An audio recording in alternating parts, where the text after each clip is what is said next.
Hi, everyone. As Nadia presented me, I am Ilaha. I'm a PhD researcher at ISS, which is part of Erasmus University of Rotterdam.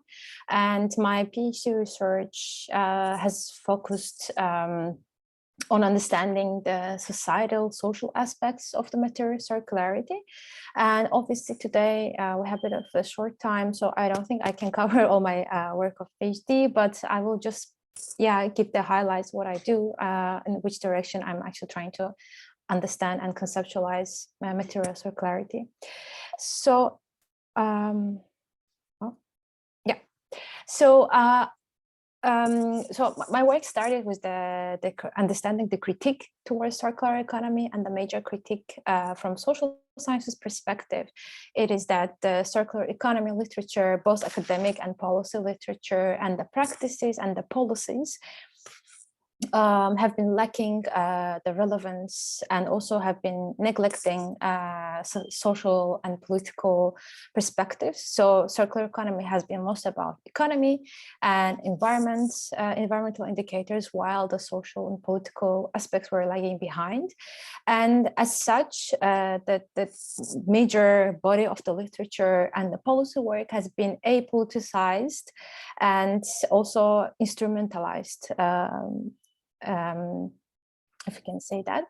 So, so major objective of my research, which has been mostly theoretical and reviewing the existing literature, combined with a short field trip to Kenya, is seeking to understand circularity as a social and political process and concept as well.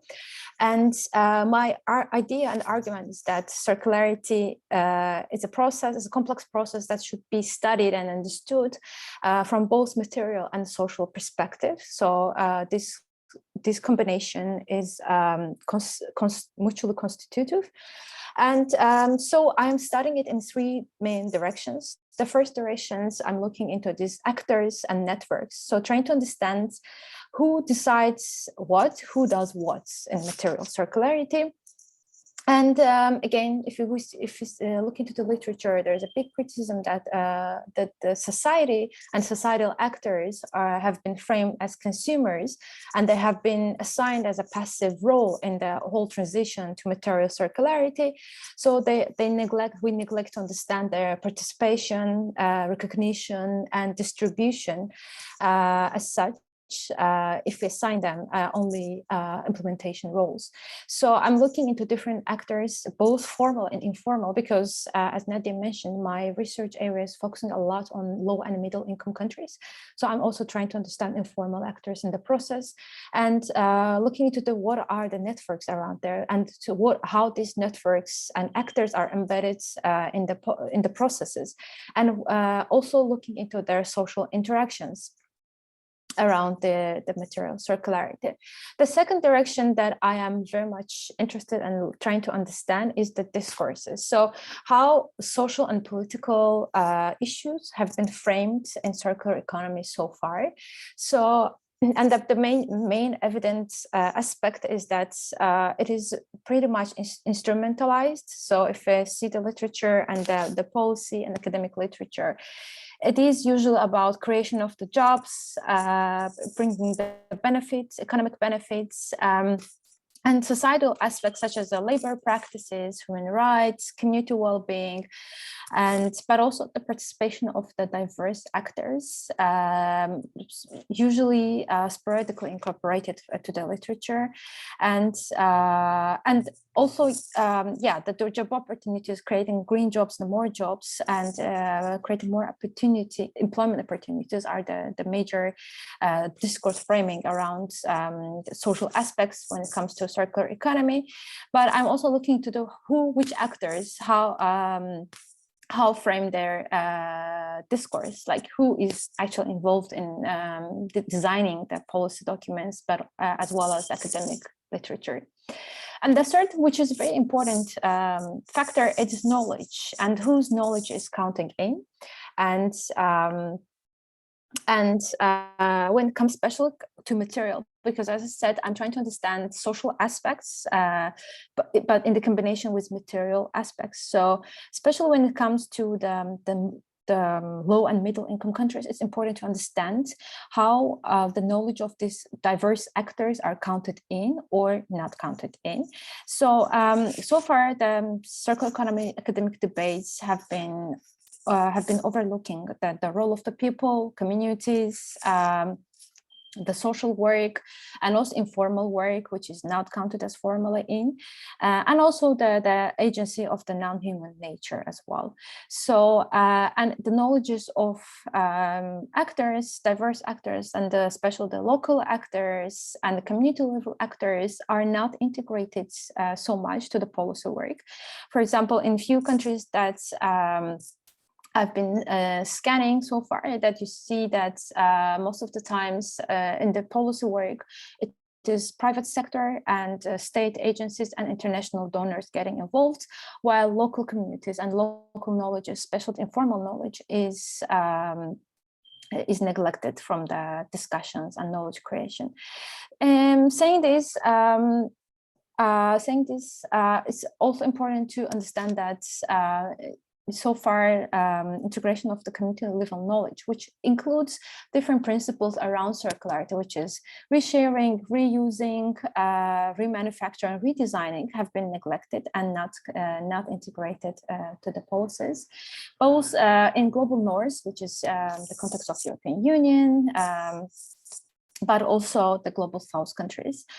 And so in this particular direction, I refer to the concept of the circular society, which is the main theme of this forum, which has been mentioned a lot in the paper by Freund, which is a Utrecht University paper, where they argue that the circularity is not all about circulating materials, but also circulating the knowledge and technology and the power. And so these are the main three directions that I am conceptualizing the circularity as a social and political process. Oh, sorry. Oh, yeah. As I said in the beginning, that social and material aspects of circular economy are mutually constitutive. So I try to understand how material aspects of circularity shape social relations, social dynamics, and different actors, but as well as how different actors shape material circularity. So in that sense, I'm very much interested in informal workers, because so far my empirical study shows that informal workers, most of their livelihoods depend on material circularity, but most of the times it's not intentional, it is not conscious and not planned, rather than it comes, material circularity comes as a side outcome. And but still, these actors, not intentional, they are part of material circularity, but most of the times they are outside of the circular transitions to material circularity. So so far I have been studying both aspects of the circular economy, and from the literature perspectives, and my aim of my research is trying to bring this aspect together and design or contribute to the literature, which includes social aspects through the frame of actors, diverse actors. And as I said, my empirical work is focused on Kenya, and I'm looking a lot in the role of the informal actors, especially trying to understand how they are engaged, how they're shaped in two main sectors, in plastics and textile. And so that's a very brief presentation for today. And I will also talk in the second panel about the global south, where I talk about different cases and how diverse cases of global south can be similar, but also different. And overall, my understanding of circular economy, that by neglecting social and political aspects, circular economy might have a similar fate, like similar to other concepts of bioeconomy, green economy, which turns to be instrumental policy tool rather than being a comprehensive concept. So my aim of my PhD project is trying to challenge the concept, but also trying to bring and validate through the societal aspects to validate the material circularity, especially in the context of the low and middle income countries. Thank you, and yeah, I'm happy to discuss more, and also to hear your suggestions or feedback. Thank you. Thank you very much, Ilaha. If you stop sharing the screen, we can open up the discussion.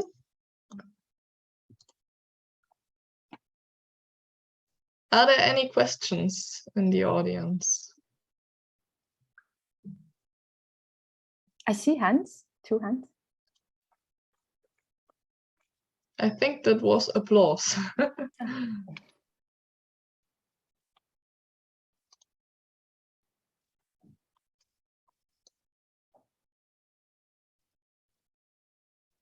I'm also, just to highlight, happy to stay in touch as well if you have further questions or ideas, or if you come across interesting research to share. So I can drop my email, so I'm happy to stay in touch. I think Sebastian has a question. Mm-hmm. Yeah, just very, very quick question. And first of all, thank you so much, Ilaha. Very, very interesting research. And I was just thinking when I was listening to your talk, on the one hand, if it would be too far-fetched to say that, you know, circular economy is again an imperialist project, and if that is what you're trying to say in that context, right? So again, another form of, you know, colonizing or kind of appropriating or neglecting knowledge in the global south. This would be kind of the first tiny question. And then I don't know if I get this straight, but when you were mentioning kind of these forms of knowledge, I thought it was really interesting to me to think about the way that, you know, people, especially from the working class, if you want to, you know, put a Marxist perspective on this, well, it would be my hypothesis that they have a different knowledge about materials as well, right? I don't know if this was also something that you mentioned, but, you know, just for my family, you know, I have absolutely no idea about materials. I have no idea about, you know, how to repair anything. I can't repair, I barely can repair my bike, right? This is as far as my repair skills go. If you look at, you know, 1R of the R strategy of circular economy, but my dad, who would I consider very much working class, can fix anything, right? So he can fix like anything that is out there, but that knowledge is also getting lost.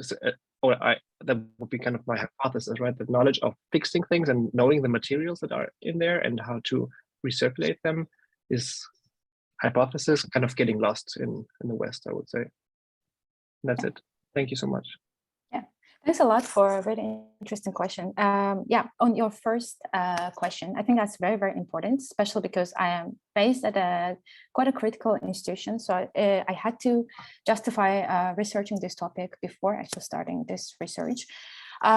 Yes, the forum, the academic and the policy framing of circular economy as of today, it is capitalistic, it's profit-driven framing.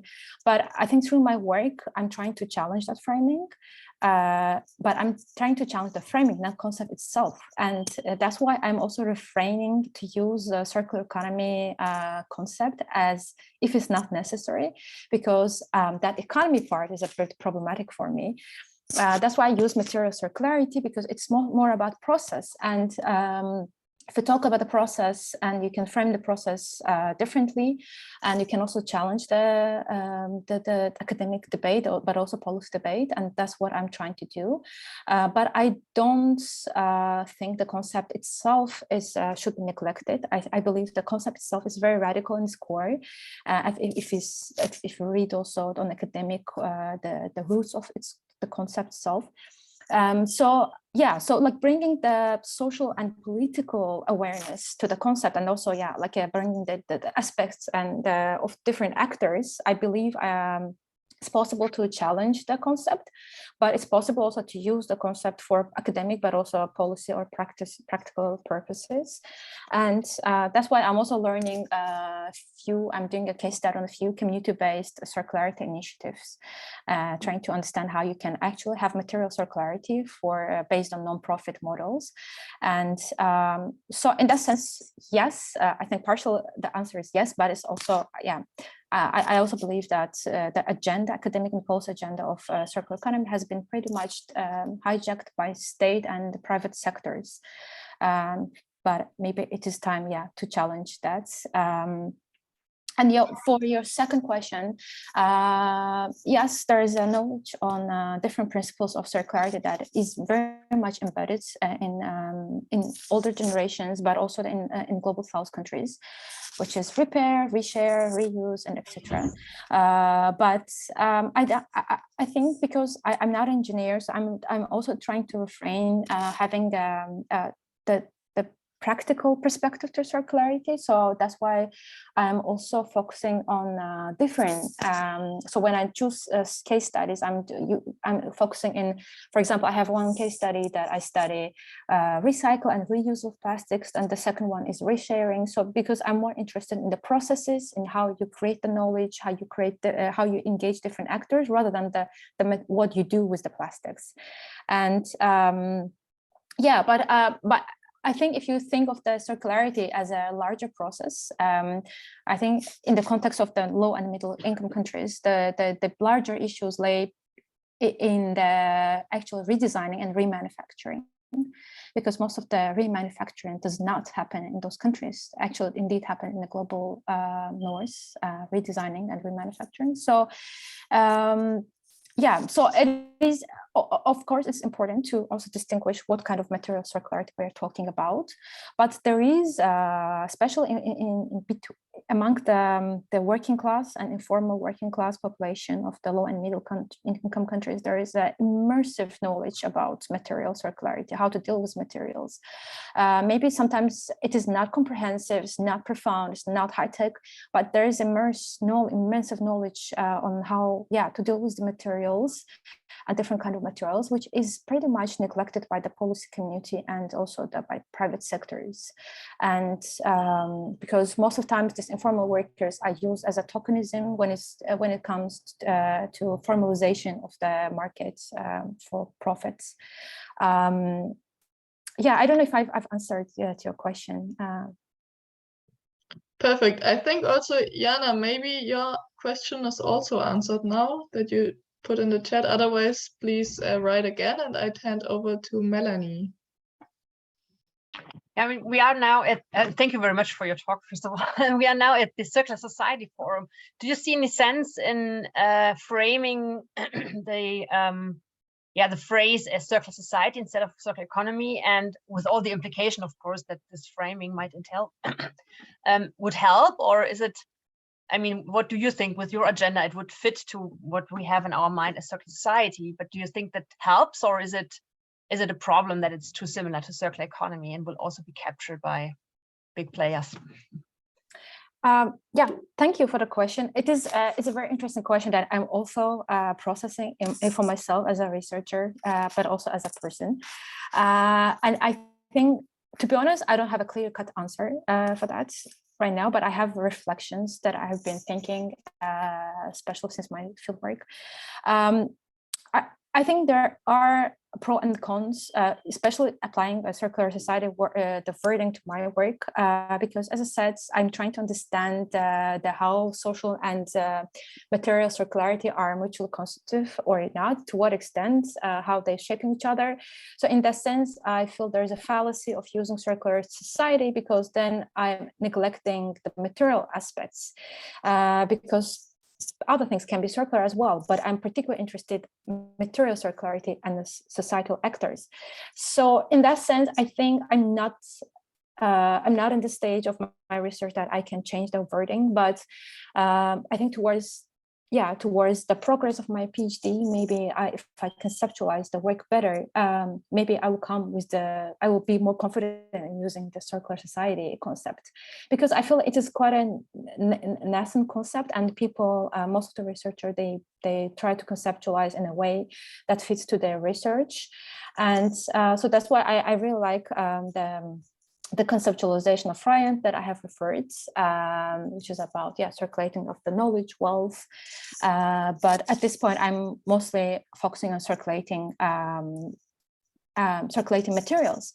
But depending on the outcomes of my research, I might come to the conclusion that circularity is also about the circulating knowledge. But at this point, I don't see that happening particularly in my research. So that's my reflections, but as I said, I'm also still in the process of contemplating about this the name and issue, but also as I highlighted, I try to not to use circular economy as much as I can, not to create the confusion. I think we've got time for one more question by Mubarak. Thank you very much. Ilaha, thank you very much for your interesting presentation. I want to ask, I don't know, maybe if you've come across this or if maybe you have started thinking about this, like what are some of the differences or similarities in terms of narrative that you found between, when it comes to circular economy, between global South and then global North? And what do you think circular society could do better or something like that? Yeah, thanks for the question. I think there are some similar narratives when it comes especially to the policies, because if you read actually the policies from different low and middle income countries, they are pretty similar to European Union policies. So from technical perspective, the narrative discourses are very similar. It is pretty much also from political economy perspective is very similar. It's pretty much profit driven and creating jobs and creating guidelines for built environment, textile, plastics. But it is different in the discourse of the social aspects, I guess, because there is a bit of discussion on how to integrate different groups and etc. Happening in the European Union. I feel there is a bit of the push with the just transition perspective to circular economy, because there are, as far as I know, there are lobby groups pushing this. The just transition concept, and I don't know to what extent European Union is responsive to that. But when it comes to global South, it is pretty much high level, because it's also very much new, the whole discussion around the circular economy. So there is no much, if you read the policy papers or the discussions and also discourses, academic discourses, it is it's coming from also as a school, it's coming from either engineering or economic schools. So there's not much debate on the social or political aspects. And also another interesting discourse difference, I think that also from technological perspective, which is a bit beyond the scope of my work, but I would like to highlight that. When it comes to global north, it is most of the time about technology and high technology, how to create more funds for technology, for pushing the circularity agenda. But when it comes to global South, it's all about frugality, low tech, and how to push all of the existing knowledge, which is again has its own fallacy and cons and pros. But that's a very much big highlight, I think, that I come across with most of the discourses and framings around circularity. So it's like, it's basically high tech versus low tech and frugality. Thank you very much, Ilaha. Just to conclude, I think that for the circular society, I think that I've been following your work. It's very interesting, very fascinating. But I think there should be also more dialogue between that's also the major thing that's lacking between the researchers interested and based in the global South, and also the researchers based in Europe. I think that there should be more dialogue and more practical, but also academic exchange between the researchers. Thank you a lot for the discussion. Thank you, Ilaha. And I'll hand over to Shalini, who will present on her insights of her work. Shalini is a doctoral designer in the field of digital transformation, and her work at Bechtle AG is about understanding and optimizing especially user experiences at the level of human-material interaction within digital ecologies. That sounds quite fancy. So welcome, Shalini. Thank you, Nadia. Thank you, Ilaha. I think it's really enjoyed your presentation, Ilaha, and I think mine would be. A lot of you would see similarities to issues which Ilaha mentioned in her presentation. So I'm trying to share my screen. Do you see my screen? Great. Yes, perfect. So My name is Shalini Shahoo, and I come from the global south. I come from India. That's where I grew up. And I think my first lessons in understanding circularity were there. I'm working now in Germany, and I think I'm continuing on this path. And this is what I'll be sharing with all of you today, is this work in progress. And my how would I say, my dealings with circularity in my process models.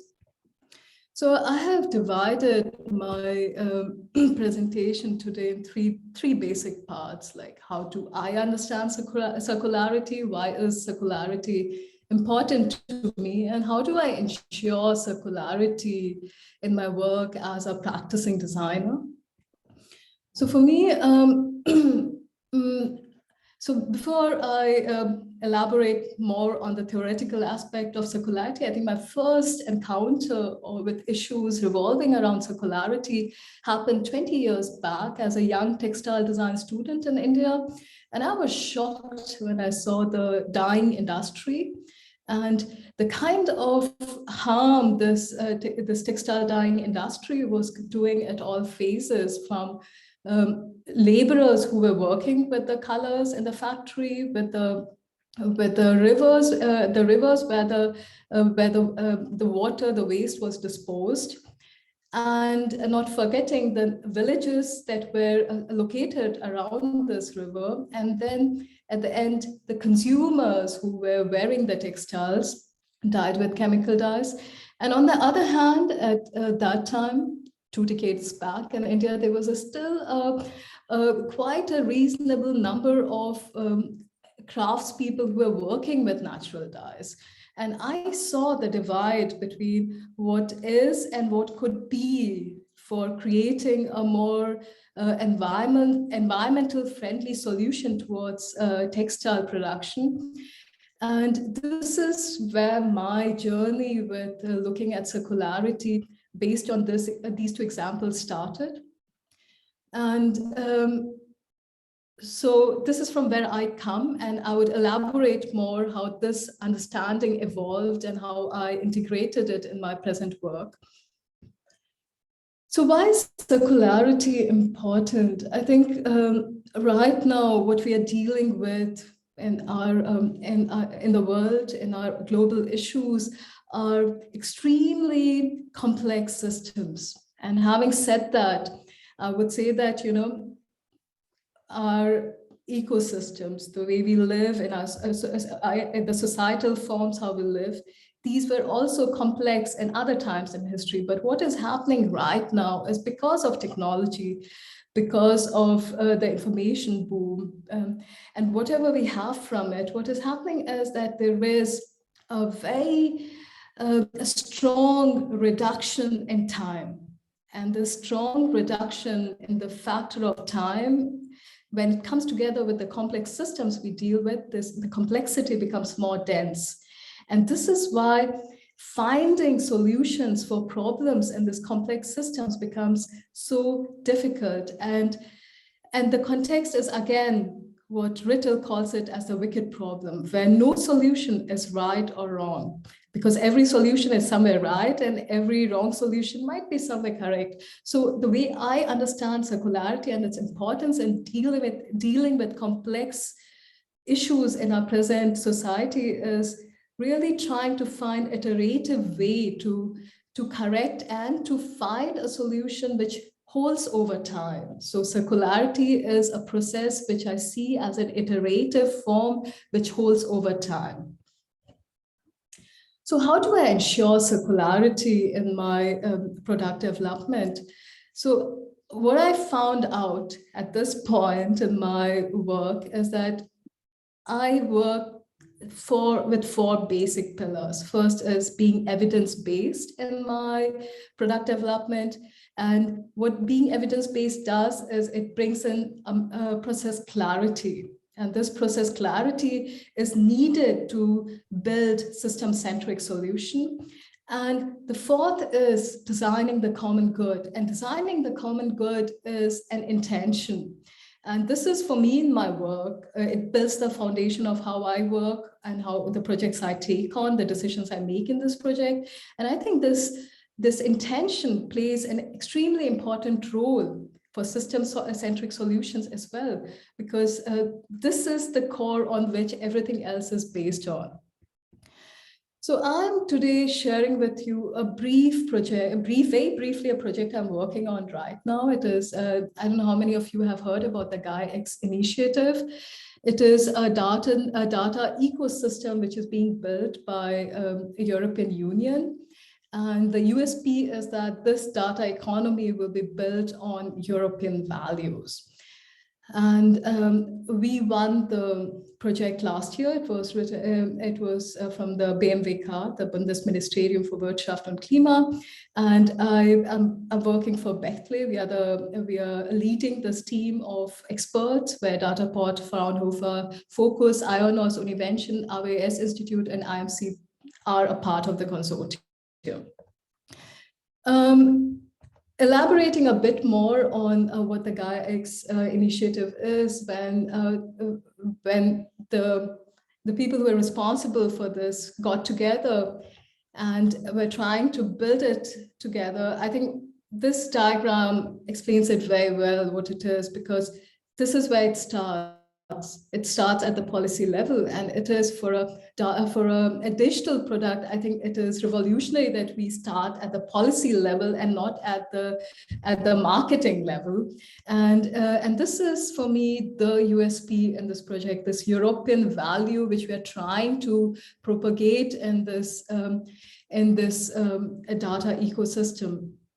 And they are 10 of them: open, transparent, sovereign, fair. I mean, you can read it. I don't have to go through it. But what is interesting is that when I was going through all these 10 values, what struck me was that these were terms we also use when humans come together to live with each other. We try to be inclusive. We try to build our decisions on a democratic way. We try to be sovereign with what belongs to us and how do we deal with it. We have a basic conduct of ethics. We trust each other. Our trust is built over time. So these were the same terms which were used to describe the quality of the GaiaX ecosystem.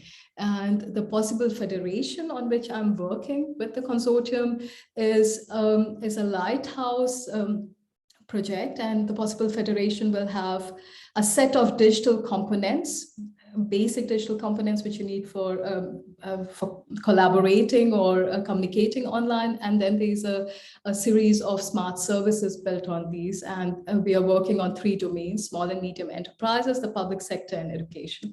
I'll not go in detail in what this project is about, but I'll move from here to explaining how I am building my how I'm trying to build in circularity in this process model. So one of the first criteria is being evidence-based. And what does it mean? It means that the foundation on which you work with has been thoroughly researched. So this also, even though it's a research project, at the end there'll be a product that will go in the market and it will be sold. So, you know, how do we build this project, and how do we bring in the existing knowledge which is existing in different forms in the world? How do we bring it in this product as an active source on which we build other parts?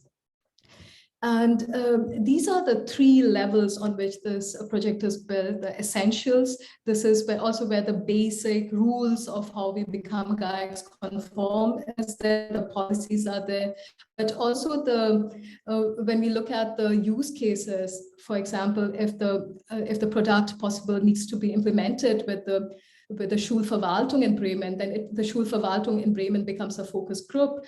But by doing field research on how schools are being built and how digitalization is brought in schools in Denmark, that would give us an idea of a basic structure, a basic knowledge system, which might make the essential base of knowledge, and which can then go up in defining how the domain specific solution might look like how do we build in schools with digitalization. And then the focus is this particular user group and how do we work with their problems.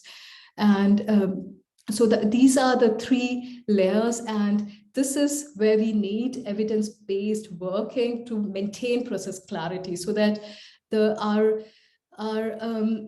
what we identify as issues in the focus group it's easy to get this tickle down to the essential base, and vice versa, that there is an exchange in all these three levels, from the domain, from the basic where we are dealing with digitalization as a whole, to a very particular solution at the end. So this was the second point, maintaining process clarity. And then we go to the third, and it is building system-centric solutions. So in my role, where I'm doing the accompanying research in this project, and also defining how the product possible will be at the end of the project, for me, the user plays a very important role, and understanding the user at two levels again plays a very important role. So the first level in which I understand the user and his needs and her needs are, this very immediate needs. A user needs to apply for something, and he needs to move from point A to point B. So how do I design this interface of the user with the possible interface? And the second is the higher level needs, where the needs are defined over time. So it's needs of security, that the data which the user has put in the cloud will not be misused, will not be used to sell something, or would not be used to make decisions against him or without his consent. So these are the two levels in which I look at user needs. And what plays a very important role in understanding the system is mapping the user on this product, and this is the very meta-level architectural model of the GaiaX ecosystem. And then I put in the user and all the related actors to the user when they want to complete a task. So after this, what happens is that I could have started with the intention saying that, designing for the common good. So one has to see that when the GaiaX initiative was started, it was started at the policy level. Now, what we are doing is, in this Lighthouse project, we are testing out the project. So what plays an important role for me is to see if the policies really hold grounds to what the user needs, or are they just something which has no context to how the user moves or what the user needs are. So really to be able to use this Lighthouse projects also to bring in some more relevant correction in the policy, or maybe a different way to articulate things at the policy level, or deal with them at the policy level. And this is the last slide where I would showing you how I work. So there's this one persona, Mrs. Schmidt, and she's a nurse with has 2 kids, and what her issues are. But the persona is, for me, again, very deeply anchored in the ecosystem, and all the people, all the actors, all the services we need to fulfill her requirements play also an important role when we map her issues out. So with this, I will end my slide sharing and open this conversation for discussion. I hope I was clear and I could, but please use the next, I don't know, Nadia, how much time do we still have? No, we are good on time. It's fine. We can good. some questions. So please feel free to question. Very happy to elaborate.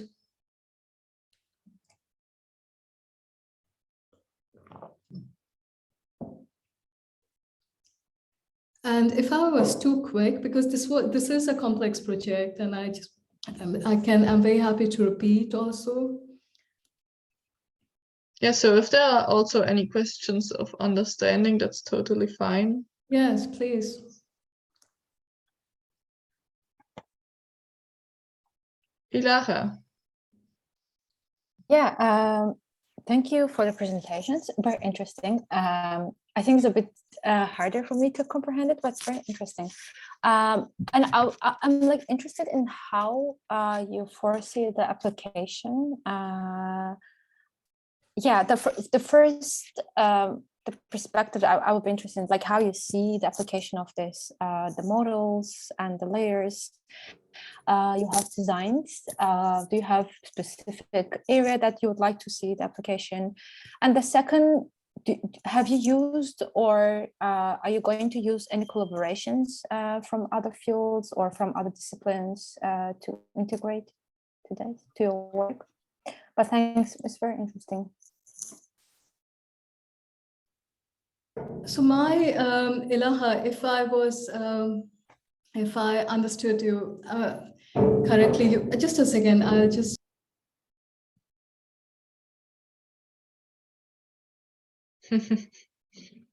Well, that's a business of home office, I guess. I think we also heard some cat noise in the background. Yes, sorry, that was my cat. I'm so sorry, but now she's away. So, Ilaha, I think what I need to maybe clarify before I answer your question is how I understand circularity. For me, it is a tool to build sustainable solutions in complex situations. And, and the context of these complex systems or complex situations are the social systems which, like Horst Rittel said, are wicked in nature, which means every solution you propose will be somewhere right and somewhere wrong. So how do I ensure, for example, in the Gaia X project, that the solution which we offer at the end of the research project holds ground? Because I'm sure it will be failing at many points.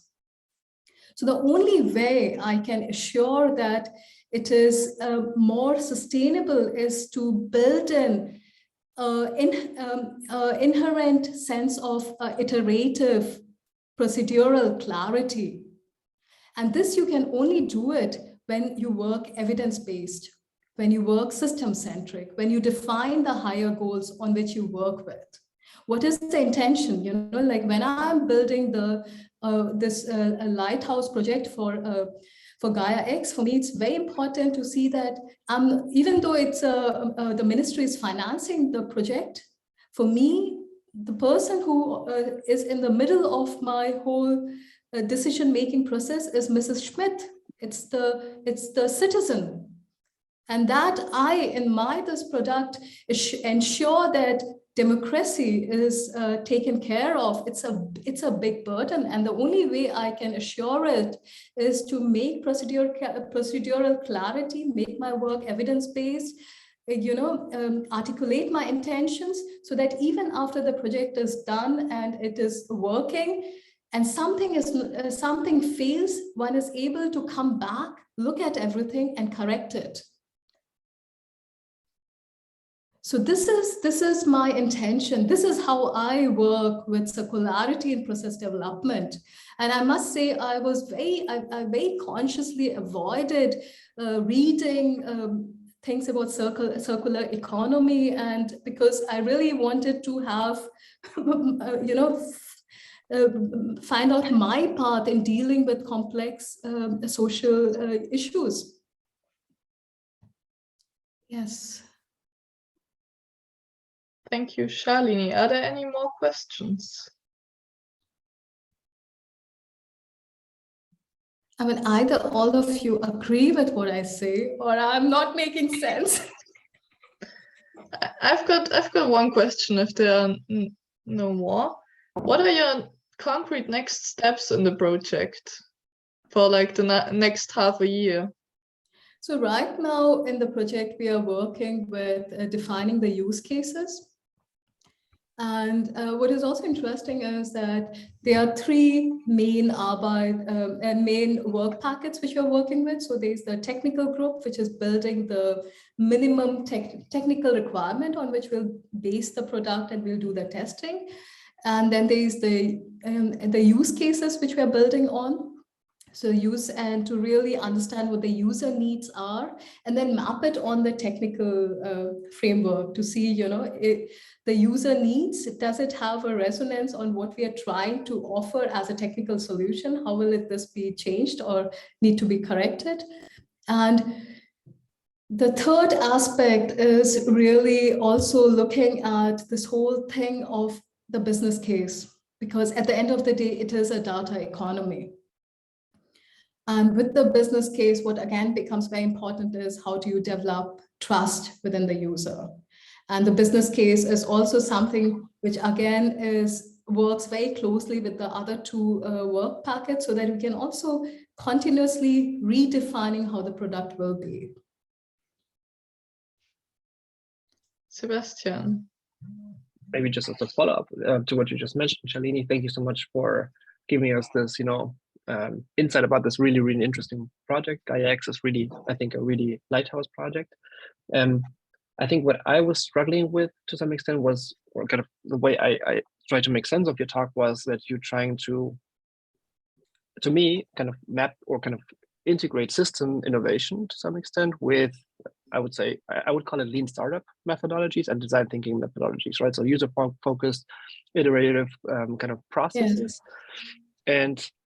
And just the challenge I see with what you just mentioned is that, to me, sustainability and circular economy or circular society is sometimes, I think, at odds with what the user wants, basically. And this is kind of my main critique of human-centered design or design thinking, or however you want to call it, that just because a human wants it or desires it doesn't mean it's right, I think.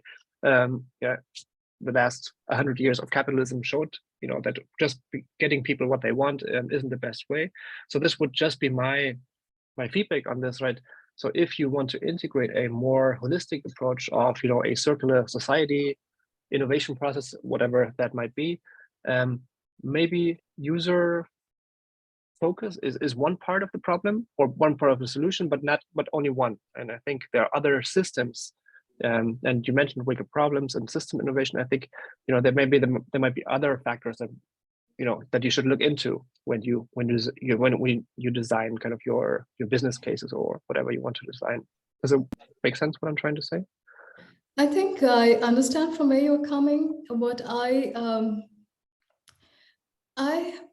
understand needs in the capitalistic system very differently. I think these are artificial needs which are very forcefully put on us. I think there is a whole system trying to implement this artificial need on us. And but to really be able to understand needs of the user is a very different ball game altogether. And I know design thinking is a buzzword. I never use design thinking because there are many other methods which are hold more better ground to find out what user needs are. And I must also say that the tragedy of our Orwellian times is really that we misuse terms a lot. Human-centered design, user-centered design. I can't even hear it again because it's so much misused. And but if you really look at products which are celebrated for being human-centered or user-centered, you would find the biggest scandals are underlying these projects. I mean, look at this whole what Facebook. I mean, now we can look back and say what Facebook or Google does with our data, and they have the best interface. You feel very comfortable with those interfaces. But really, do we now?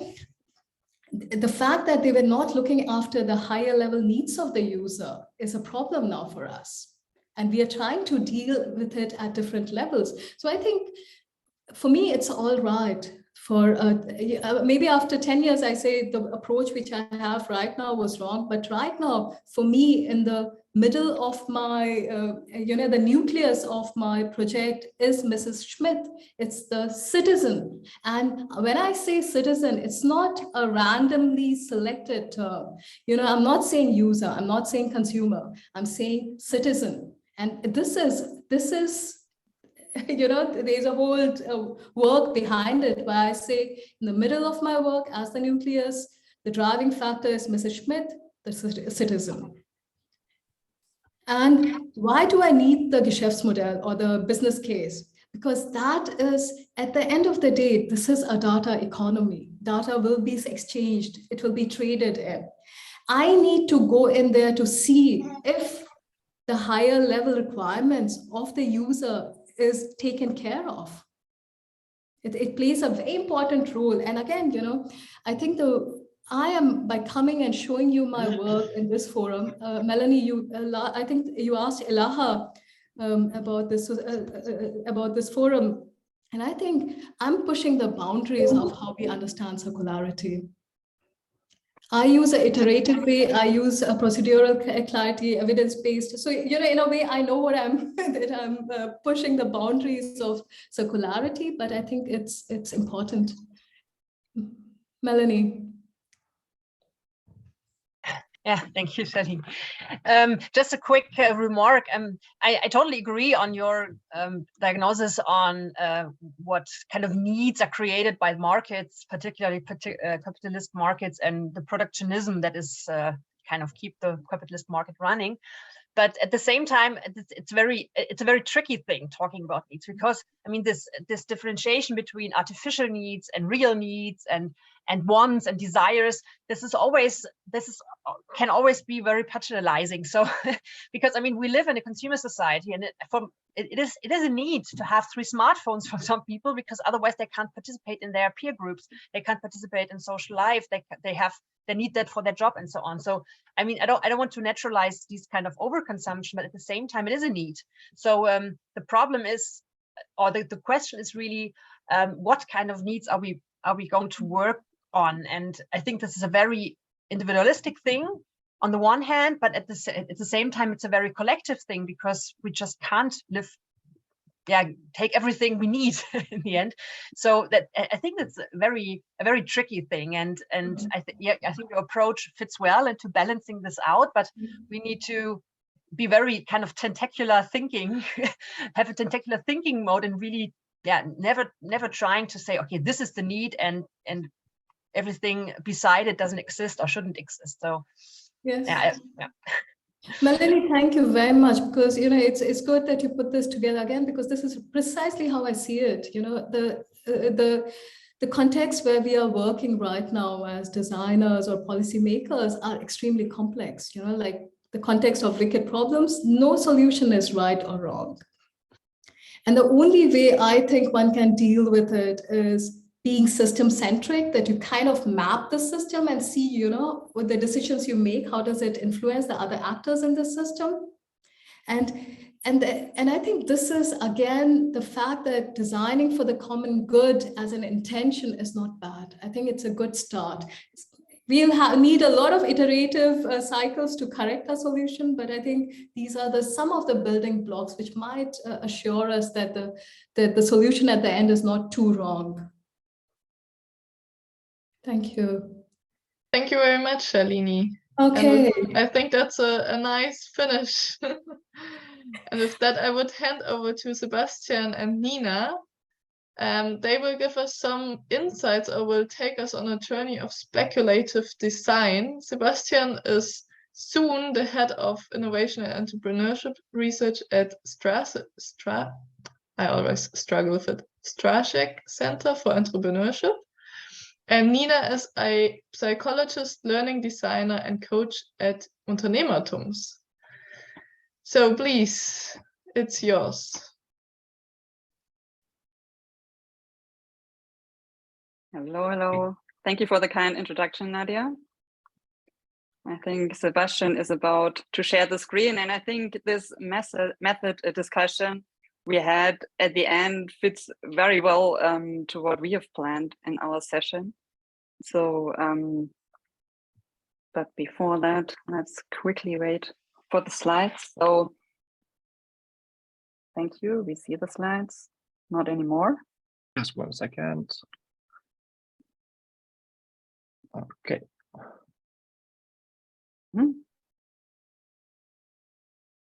Amazing, now we see it. Thank you so much, Sebastian. So hi again, everyone. My name is Nina, and I'm here together with Sebastian. Do you also want to quickly say hello? Hello. Hello. Very good, quick and on point. So we are very happy to welcome you to our talk about speculative design as a practice to enable circular futures. So, and like you heard in the introduction, we are coming more like from the innovation side, and we want to have a little deep dive on one method that can help to push like the transition to a more circular society. And we also would like to start this talk with a little immersive and interactive adventure with you, because what Nadia didn't mention about us and what you maybe see already like in our background is, besides the things she said, we are also passionate space travelers, Sebastian and me. So, and this is what we like to do with you today. So we want to travel to space with you. Maybe to get an impression of who of you has already traveled to space. So maybe you can maybe turn on your camera and raise your hand if there are already some experienced space travelers. Not so many, but no worries. So this is why I've brought Sebastian, because he's very experienced in space traveling and he can guarantee your safety on the trip.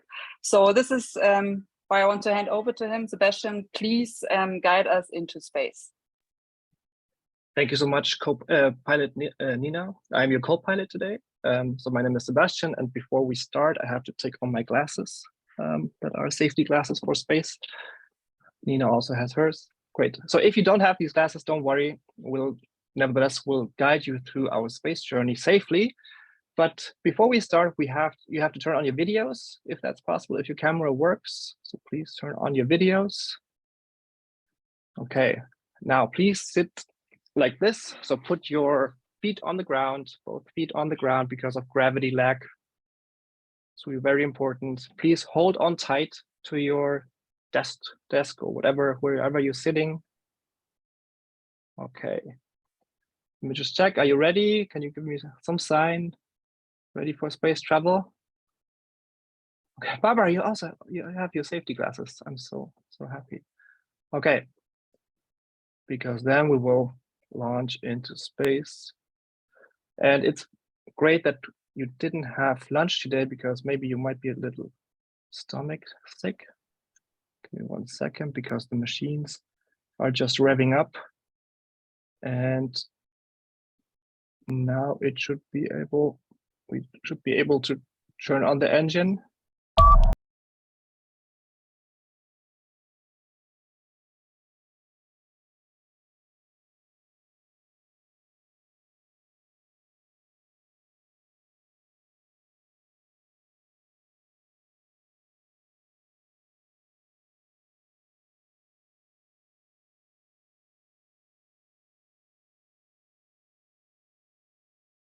We welcome you. You made it. I hope you're feeling not too nauseous. Welcome to Saturn, the most circular planet in the Milky Way.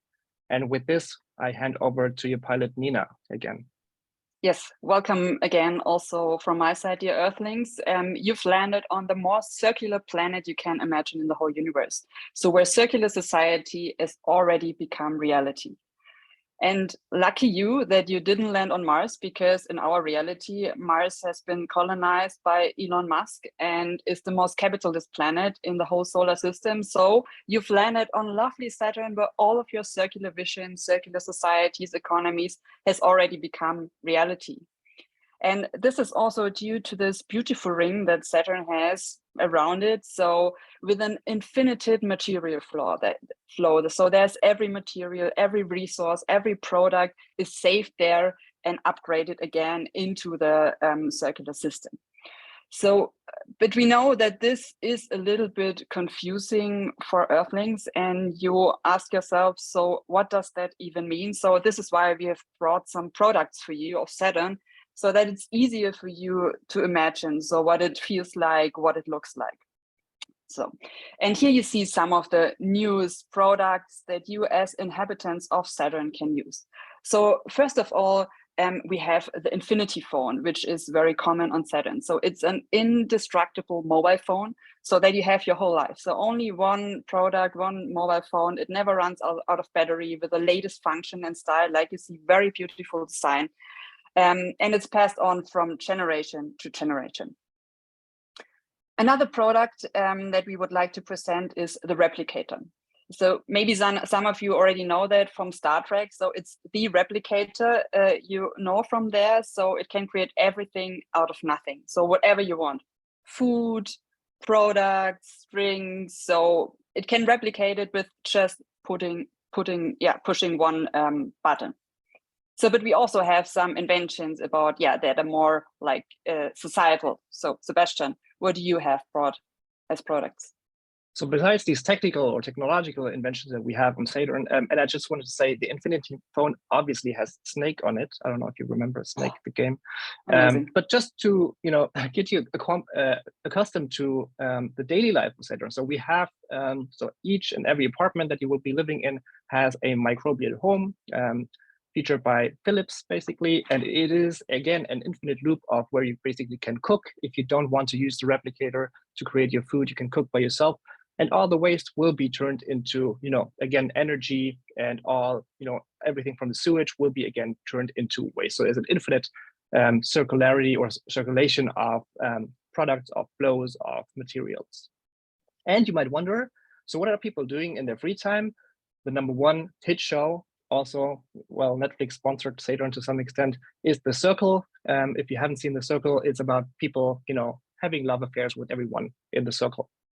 So just to give you an insight or an idea about how we live on Saturn, we just wanted to show you this. But at the same time, we wanted to ask you as new Earthlings that come from a very linear planet with a linear economy, just wanted to ask you some questions, and wanted to pick your brains about some of your ideas, right? So one of them would be this, right? So how do we on Saturn, do you think? So what do you think? How do we define ourselves as Saturnalians, right? So how do we define our status, our identity, if we can't even, so we don't consume here on Saturn, so how do we do this? A second would be, so how do we actually spend our times, or what do we spend our times with if we don't, if we have so much free time? And others would be like this, relationships, so how do we actually form relationships on Saturn? Or also interesting, how do we actually love on Saturn? Because we don't have to fight, because we can't blame our partner anymore that he didn't or she didn't go grocery shopping, because we don't need that anymore. So how do you think that works on Saturn? And for this, so let me check, right, I will keep that up on the screen. And this will be kind of where we would like to have some of your insights. So how do you imagine life to be on Saturn? And please, just use the chat, or unmute yourself, or raise your hands, because we really want to, have your Earthling perspective on how things work on Saturn. You can also just give us feedback how the time travel or how the space travel was for you. So, do we lose people in space? I hope not. We don't have insurance on that. So what I find very interesting is the questions are, how would you spend your time? So when you don't have a job, so you don't need a job on circular Saturn for whatever reason. So what could be hobbies? So how would you spend your time if you don't have to work for money? So what could be circular hobbies you would use? Does anyone have an idea? Like, the question I'm asking myself is like, because I'm like, when I'm thinking about how I spend my free time, there are like more or less two or three things I really love to do. The first thing is food, obviously. Cooking, buying food, stuff like that. Okay, we're not talking about that. Or I could spend some time with like improving that. And then there's like sports and body activity, going out in nature, spending time with myself. Okay, we can still do that. But then we come to the point, of course, I'm like purpose driven, even in my free time. But when there's no purpose, I'm like kind of, it's getting complicated because I don't know. Very good. But Barbara, would the underlying argument be there wouldn't be any more reason for purpose, because we have achieved the purpose planet with Saturn and everything is great? So there are no problems anymore? Probably there are problems, but what kind of problems? That was where I was just like having some problems to imagine. So what happens when climate is fine? We don't have any resource problems anymore. You said that there's love all over. We're not fighting. There's no racism. I don't know. So what problems are there? Being innovative, probably. Staying innovative, staying like a progressive society. I don't know. Probably that's one. Cool. Thank you so much. I have a very different, what I would do in Saturn when everything else is fulfilled at the material level. I think for me, it's, I love this German word. I think it has a negative connotation to it, but it's rumgammeln. And I think that's what I'm going to do. But, you know, it's in a nice way. I think I'll have a lot of time to do my calligraphy. I'll have a lot of time to read, to write poetry. I think I would just love to have all this time when I don't have to clean or work, that democracy is sustained in the world, you know, then I have, I can look at my higher level needs. Cool. Thank you so much. And Melanie. Yeah, I only get dystopian pictures in my mind.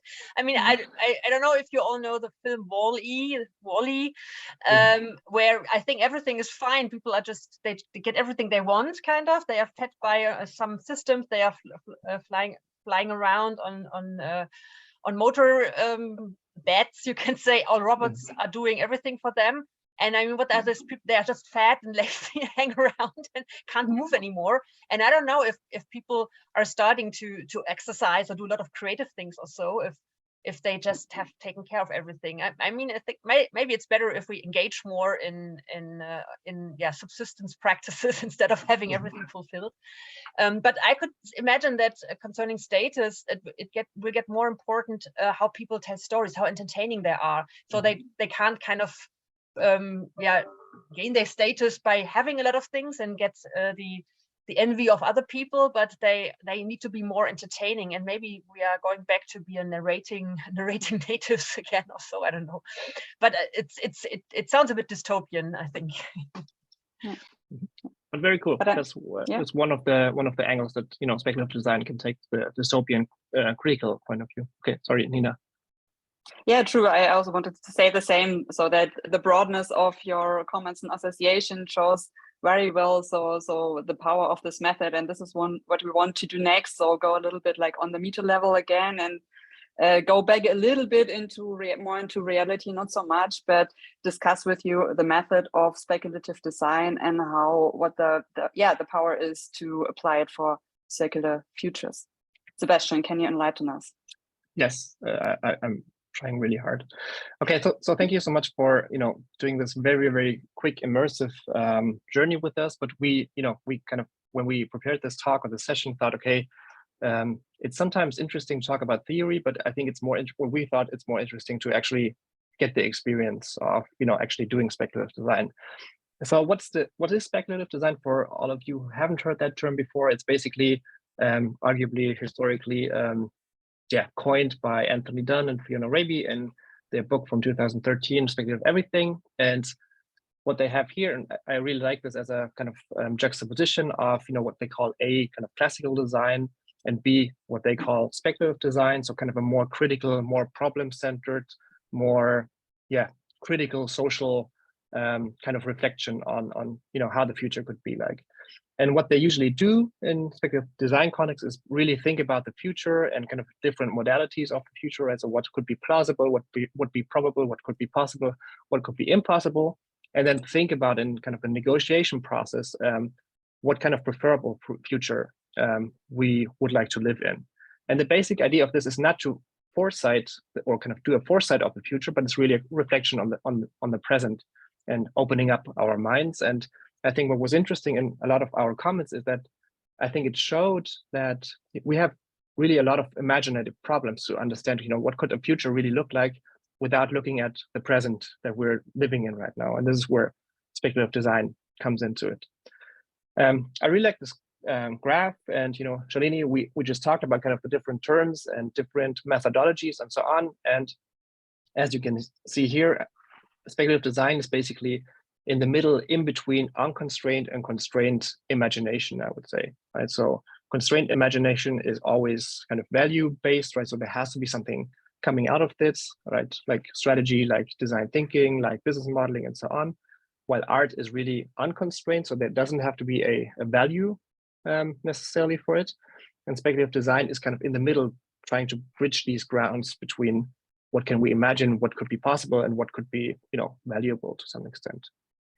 And before I pass over again to Nina, we just wanted to show you this approach, and we have some tools that you can have a look at later on in the discussion, because we really think that, and this was kind of our understanding of, you know, the state of circular economy is that it's kind of stuck to some extent, and I think this is where the circular society is really a really nascent but really powerful and fruitful topic.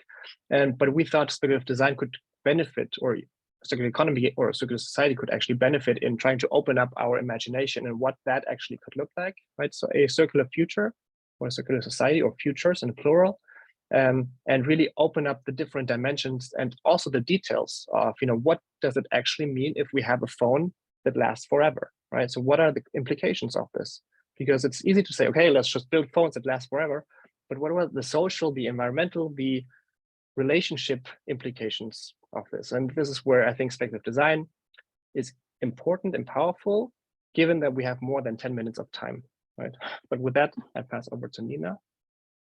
Yeah, I couldn't agree more. So I brought this quote from sociologist Alice Boulding because I really like it also in our context. So it says, we cannot work towards an improvement that we cannot imagine. And to me, this summarizes very well. So the power of future thinking methods like speculative design. This is also why we are convinced, like Sebastian just said, so that speculative design is a great method for the transition to a more circular future and society. And maybe the next and last slide, because the techniques, so they don't have the intention to provide answers or solutions to problem or make predictions, but they should help us to emphasize with possible futures through, different immersive techniques, like you've just experienced one, and they should spark a debate. So you already saw that in the discussion, so that we can reflect, what do we like in this reality and what do we not like? So it's not about predicting, it's really about immersing, experiencing, and speculating. And the overall goal is to stretch our imagination, to what is possible in a more circular society. So, and with that, we would like to open the discussion with you. So with all your crazy ideas for circular futures and your questions. So this is us. If you want to speculate more, ping us, and we love to discuss it with you. But I think we have like 10 more minutes around to discuss it also on that round here. I already see one hand. Yeah, thank you very much. I think Shalini is already on the go. Yes, thank you, Nadia. Thank you, Nina, Sebastian. Enjoyed it very much. And I'll play the devil's advocate here. Because if one says one is working with evidence-based, system-centric way of finding design solutions, you would realize that I would be the first person who doesn't really believe that speculative design method can hold ground with real human issues. It's, for me, maybe this will change, but till now, all the projects which I've seen in this area are exciting, are interesting, are amazing pieces of art, provoke us to think, but design in the service of people to solve problems which are right now, I find speculative design is too far-fetched. It's an interesting assignment. It's design fiction. It's really, I'm not too much convinced about speculative design. I think it is interesting to have this approach, but I personally, when I work with real life projects which have a deadline, which have resources which are limited, I feel that this is quite problematic. But I'm a skeptic. I just wanted to challenge you on that. That's it. Cool. No, but I think that's really valuable, right? And to say, okay, this is not about, sweet talking this method, but I think my answer would be that yes, it is kind of far-fetched, and I think you have to be open about kind of this methodology to some extent. But I think one of the powers of the method, as we hopefully made you aware of, is kind of the limitation, or kind of expanding the limits of imagination, right? And if you think about system innovation, any kind of design process, I think most of the time we lack the imagination to have like really radical new solutions. And it's not about putting up or coming up with new solutions, but it's really about this debate that's going on. So it's not, and this is why we showed this this graph. It's not about coming up with a solution that fixes the problem. It's really about understanding the problem in a better sense. And just as a last remark, I think, and that's because I'm a humanities person, I think fiction has a lot of power, and I think we're not aware of the power of fiction, and how fiction and literature and the arts and movies shape our understanding of the world. But I think this is sometimes downplayed too much, to say, oh well, it's just design fiction, it's just a fiction, without understanding kind of the actual implications that this form of props can actually have for our lives. My only issue with speculative design, I'll just finish it, Barbara, sorry, is that I feel that it can contribute to this whole design process, maybe at the max 5 to 7%, not more. And more than that, if you put your energy and resource in it, it's a waste of time and resource. I mean, I'm very radical about it. Having worked in the industry, having had these constraints and knowing speculative design, I think this is an issue. And nothing against fiction. It's important to exercise the imagination to see where we can be. But we need something which is more grounded, more evidence-based to understand a problem in its holistic context. And I think that, I mean, some people argue so that the problem is the problem with that approach, so that when you always center around a problem, so you're always in the space of a problem. And when we want to create radically new ideas, so for the future, we tend to project linear, like your assumptions you have about reality into the future. And with that, I think future thinking methods like speculative design have a lot of power, because they kind of disrupt your assumptions you have about the future, and they invite you to have radical new ideas. So I get the idea. If I get your point. So if you want an innovation, so that should be true for now. I think you should go more for like the evidence-based methods.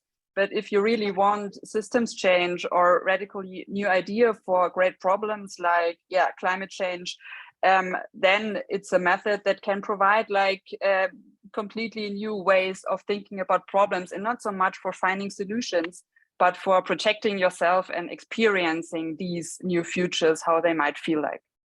So I see it as a mere exercise in seeing how new features can look at, but really to get into real life implication of speculative design. I mean, I have had no projects where I would say, something has changed. Something very radical problem has been changed because we use the I haven't seen it. That's why I say, 5 to 7% brainstorming how it works, but you need to get into some other processes which are more grounded to really find solution. Because our solution will be having the context of a history on which it is based. It will be system-centric. It will have its implication on the system. So speculative design removes it. Which is interesting to go at the meta level, have a look at the thing, but we need to come back. And now I'll shut up. Okay, thank you, Lina and Sebastian. Okay, thank you so much. Thank you very much for your constructive critique, Shalini. There was one hand, Johanna. Two more, I think. Barbara. Yeah, I actually wanted to say something really not different, similar to Nina. So I took my hand down because I think for me, it was really interesting that I wasn't really able to answer these questions in such short time.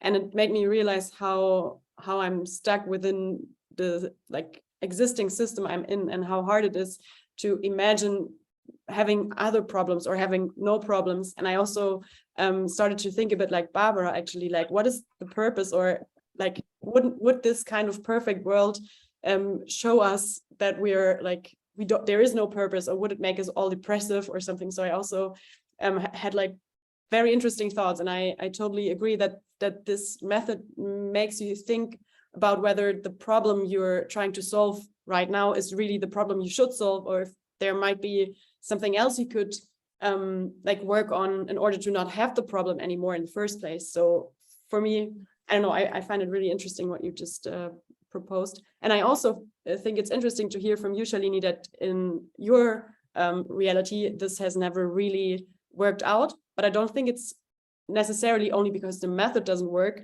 but maybe also because we just don't have the skill set to work and think with the method yet. For the contact. Thank you so much, Johanna.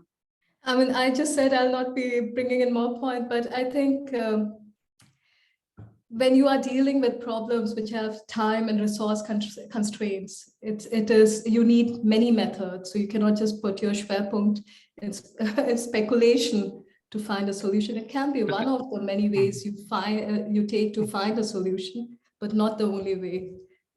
But this is not what we were trying to make the case for. Okay, so Barbara and Melanie. Yeah, I just want to kind of say the same thing than Johanna and Nina as well. But I think when you have a problem, or I wouldn't call it problem, it's more like something you need to solve to get a more zukunftsfähiges Gesellschaft. I don't know how you say, future-orientated society. Then you have three possibilities. You can look in the past, learn from the past. You can look in the current situation, what's going wrong, what's going right, and you can look in the future. And I think you should look at all three perspectives and bring them together, and then you probably will find a good solution or a good idea from how it could work. And I think it's a very powerful tool to as like speculative design, especially because we need more narratives for teaching people how the future could look like. And like the space journey, it is something that kind of opens your heart, it makes fun, and you start to understand that the future is all about solutions that kind of touch you in a way. And I think it's far more powerful than looking in the past and look in what people did wrong in the past, because you have the possibility to tell something positive about the future, and we need more positive narratives. Thank you so much, Barbara. But just as a follow-up, and I think this is what I see as also the power of the method, is that, you know, if you think about circular economy, it's always a very rational discussion, right? So in terms of, you know, these are the facts, these are figures, and maybe this kind of method could help bring people together, be it citizens, be it policymakers, be it people from the industry, to have this immersive experience and really think about kind of the possible futures, right? So having really this experiential learning journey, or kind of really imagining yourselves into the shoes. And I think this to me would also be kind of the way, or another form of how we can use it, is to show the limits of a circular economy concept, right? To show the still nascent or very you know, powerful capitalist undercurrents of this, you know, of the trend right now. But with that I pass over to Melanie. Yeah, just I think it would be very interesting to have some sort of like map of how circular society can look like or a picture, and see at which points, at which kind of interfaces, and where in the process of transition, which kind of design methods are applicable. I think design is a very strong kind of area of methods, and they have their role in different things, and maybe speculative design and human-centered design, or different design approaches have a different function. And it would be really good to in the end have some evidence about when do they do something good, in which way, and what the impact is. I mean, what Shalini raised were a lot of questions that are research questions in the end, that we could research about and kind of compare the power of different tools. And we don't have so much evidence on the power of tools. We always talk about tools, but we don't have so much meta evaluation of the differences between them. I couldn't agree more, and I think these are good final words in the last method discussion, because I mean, there's not the one method that can solve all of our problems. It would be nice, but I think even on Severin we can't find them. But we have to find when to apply the right methods, or when they enrich you. So, and this was like the intention of our talk, to show you one methods and where to apply it for which kind of context.